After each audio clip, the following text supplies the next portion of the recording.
ஆனா திராவிட முன்னேற்ற கழகத்தை அவங்களால தொட்டு பார்க்க முடிஞ்சுதா? யாராலும் முடியாது. எந்த கொம்பனாலையும் தொட்டு கூட பார்க்க. உதயண்ணா, உன் கண்ணில் அதை பார்த்துட்டேனா? நான் பார்த்துட்டேன், அந்த வலியை நான் பார்த்துட்டேன். தொட்டு பார்க்க முடிஞ்சுதா? இல்ல தூக்கிட்டுமேனா? அப்புறம் என்ன தீவிரமா செயல்பட்டு இருக்கீங்களா? என்ன அப்படி செயல்பட்டு இருக்கீங்க? எதுவுமே தெரியலையோ. இந்த ஜென்சி பசங்களை வச்சு விளையாட்டு காமிச்சிருக்கீங்களா? அதுவானா?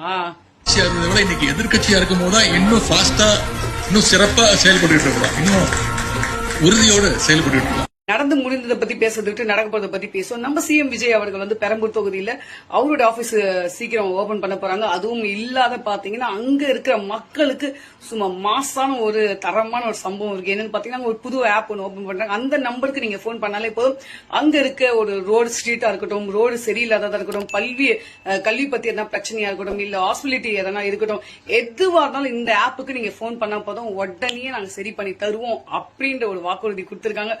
சிறப்பான தரமான சம்பவம்.